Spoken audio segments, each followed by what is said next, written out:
welcome back to MosexyKitchen. This is the concluding part to the video you watched last week. The topic is Black Lives Matter and All Lives Matter, and also we are with Brother Tobi is chefing it up. Is going to be telling us what he's been cooking, because this is the concluding part. So we're not going to be introducing any ingredient. He's just going to repeat what he was cooking. All right? Oh, he's still cooking. All right, but Tobi, tell us what you're making. All right, so we're making my weekend wings. They're my spicy Old Bay barbecue wings. So we are using a standard air fryer to get our wings in, and we've got them seasoned with just our two main ingredients, and they're in the air fryer right now doing this thing. Yeah, but Tobi, actually, did you learn this from somewhere, or did you just make this up by yourself? I actually just like to experiment. Chefing. So I like to just put different flavors together. So yeah, I do watch like different cooking shows, and I'll say, okay, well, how can I add a little kick or a little flavor or spin to it? So I've seen people do like honey sriracha wings and jerk chicken wings. So I love Old Bay, and I love cayenne pepper. I love pepper, you know. As Nigerians, we love spicy food, so I like both, and I love sauces. So I just kind of put it together one day. So I was kind of doing a dry rub at first, and then I was kind of having my dipping sauce. So I said, wonder what happens if I just coat them in barbecue sauce. And you know, I've had them at parties for friends and family members, and they love it. Yeah, so I follow Brother Tobi on Snapchat and Instagram, and I'll be seeing posting food. Like, he's really though, he posts like different. I'm like, oh my god, these are like skills. Yeah, so definitely cooking is not just for girls, so everybody needs to learn how to cook. Yes. So yeah. Yes. So I would definitely say men, like, this is 2020. We have to kill that stigma. We have to kill that mindset that only a woman should cook.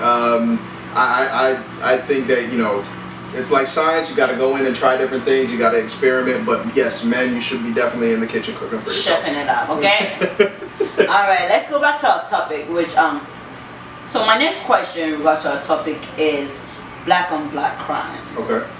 Like, we are here standing up and saying Black Lives Matter, but yes, we are still the one against one another, yes, killing one another. Like, hardly do you hear a white person, even though we do hear it, but the noise about it or the news about it is less. Statistics shows that there's less of it than black on black crime. Like, we kill ourselves more than they do. So why do we do that? Why are we so being an advocate for Black Lives Matter while we're not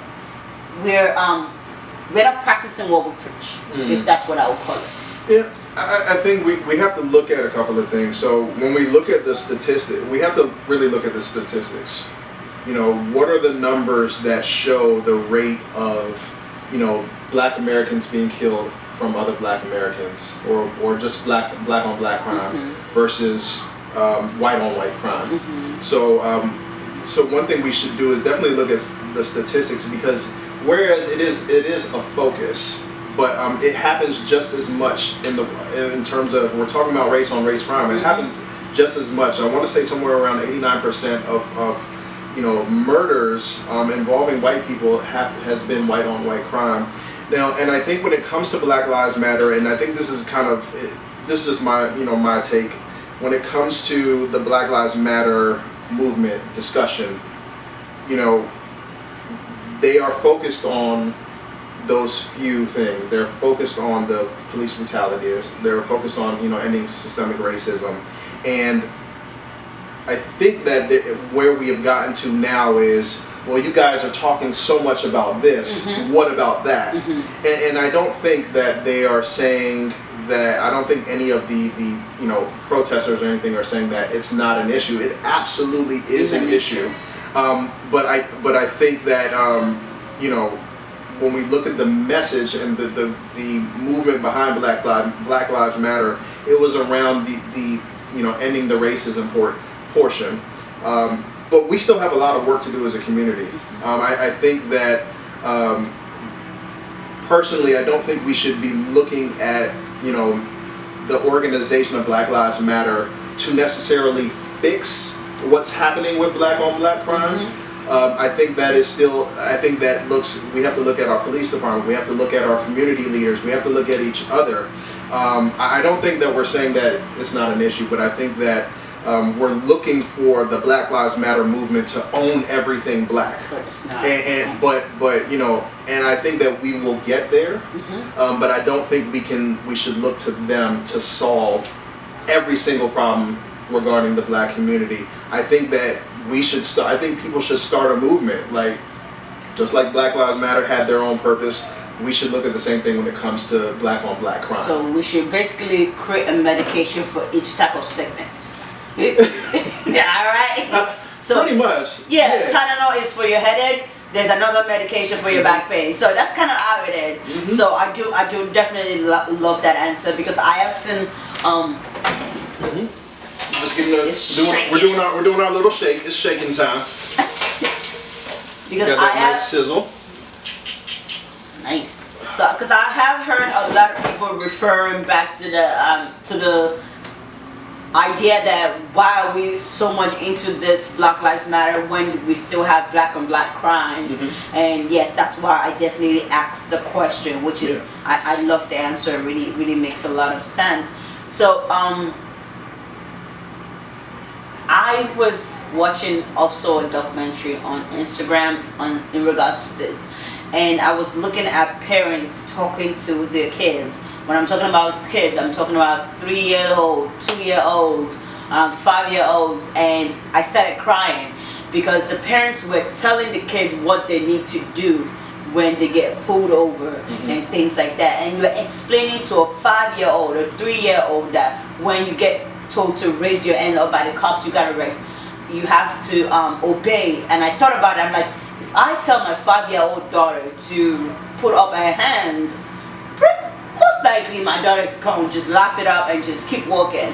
Whereby I do see like cases of students in school, middle school kids, security guard coming to them to beat them down because they're not listening on things like that.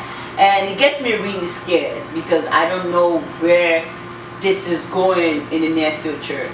And I can't even say this is a particular way to raise my child, apart from respect everybody and things like that. So how do you think parents that have kids of opposite race will feel in this kind of situation? Like, I'm looking into adopting a child, and one of my daughters was telling me, you need to adopt a white kid, because then you're going to be a mixed family in the house, and it's something exciting. Whereby some people are saying something wrong with it outside. Whereby I'm excited, my family's excited about that. So what do you think, how do you think people with mixed race are going to feel like right now? People that adopted kids from outside their own race, outside of their own skin colors. I think that we have a moment right now where when it comes to hang on here. I'm gonna move the air fryer back. Just want to let this last set of wings breathe out a little bit. You hear that sizzle, sizzle, sizzle? Do you hear that sound? It's making Oh, hang on. We got a couple of stragglers here. You need a spoon or something? Yes, please. Yes, please.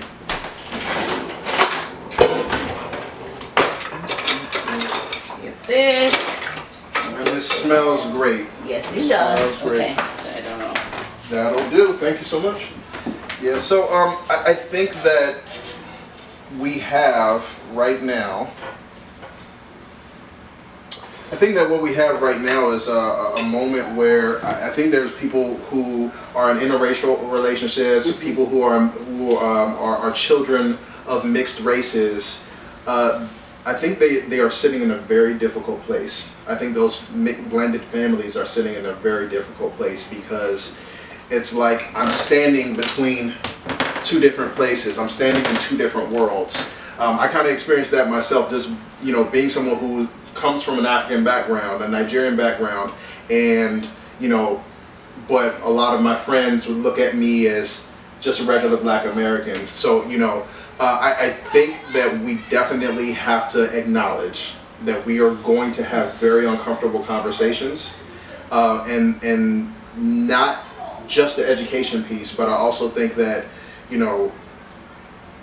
when we sit down and make people aware we have to teach our children that, you know, you're going to be looked at this way or another way, but it is your responsibility as a human being, as whoever, that you should carry yourself, you know, accordingly in public. So even if your, you know, adopted white child is looked at as a white child, you should, you know, you should make sure that that child knows that, hey, they may look at you this way, but if you carry yourself appropriately and respect everyone, then you don't have to live up to that stigma or to that standard or to that perception that the world has of you.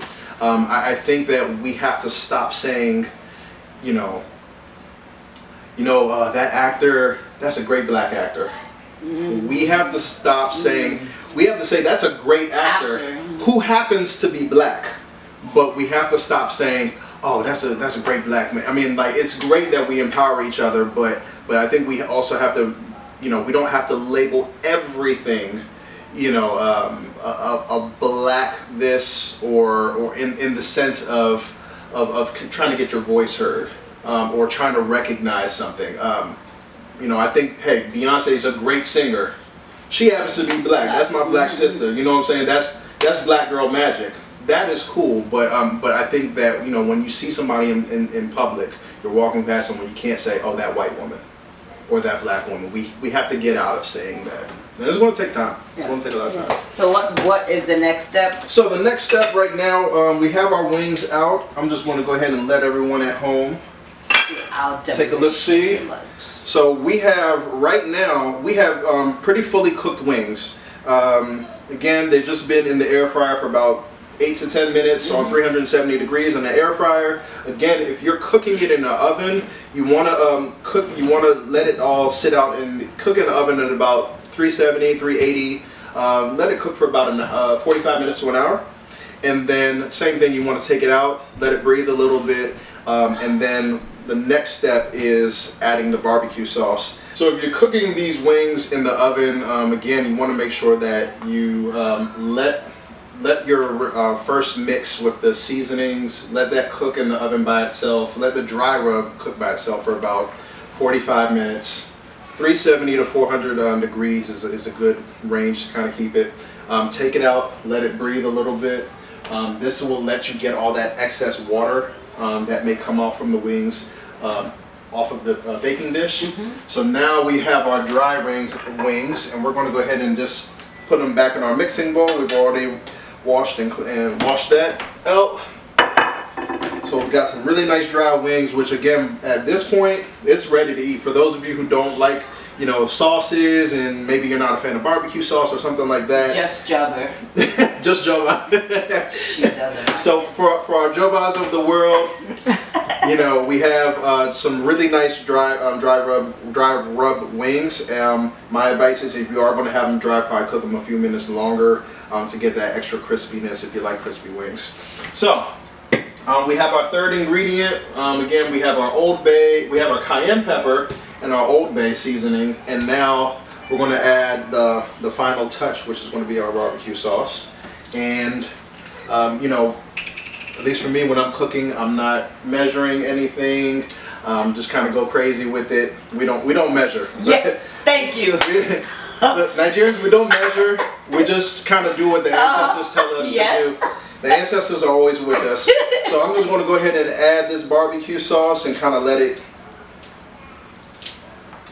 get in there, and then give it a little shake.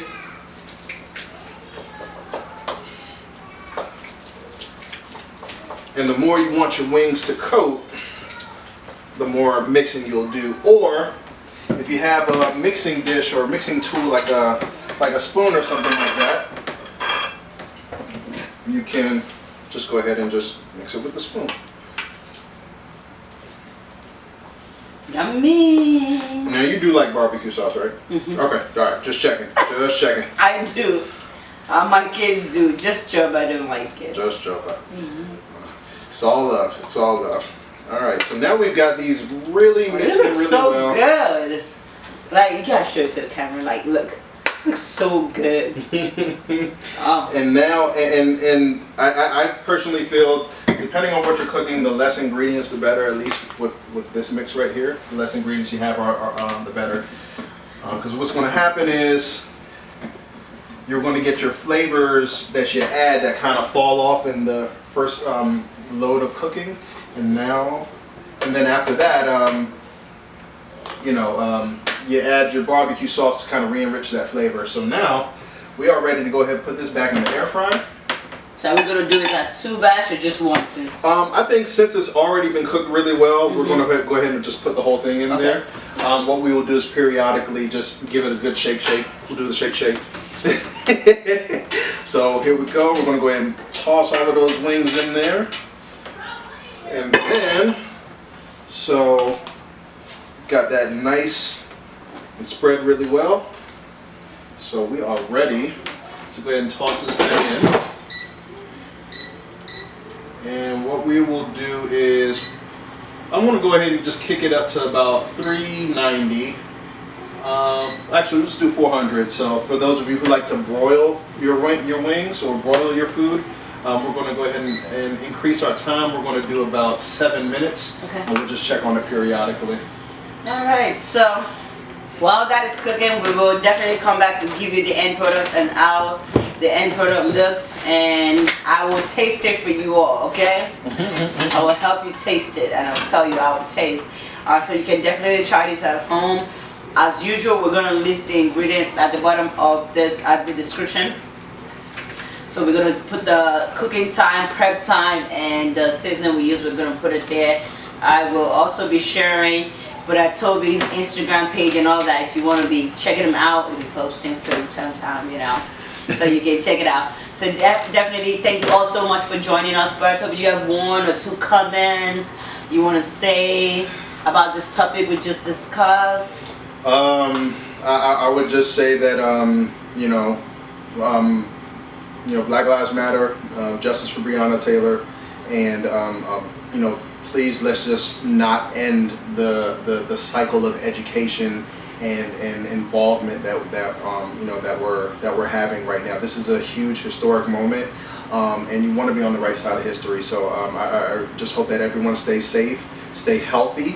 In all ways, and Black Lives Matter. Thank you. So we'll be right back with the end product, and I'll do the tasting for the first time in this video, so you see how it tastes. Okay. All right then. So welcome back. So I'm going to be doing the tasting now. Let's see. Let me just do one.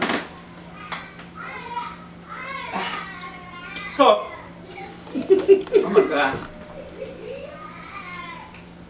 The hush, hush, hush. You know the hush, hush, hush moment? Most definitely. It is kind of spicy. So, and your barbecue taste is like, oh my God. It tastes really good. Really, really good. So, how do you feel about the blends of the spices? Like, do you taste one spice more than the other? No.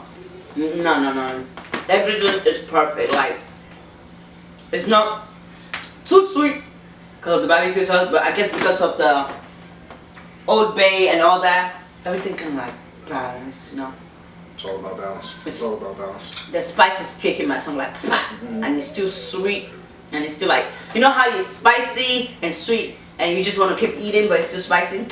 Yeah. So what you're having right now is just, you're having all of the flavors, instead of all of the flavors hitting you at once. When you think about the layers, so if you think about when we first started seasoning it, we put the Old Bay seasoning first, then we added the cayenne pepper. We cooked it and let them blend together, and then we added the barbecue sauce. So as you bite into the chicken wings, you're going layer by layer. So barbecue sauce, then to cayenne pepper, then to the Old Bay, and of course the chicken, which is delicious. Yes, it is. So don't forget to subscribe, click the notification button so you can get notified when I post new videos.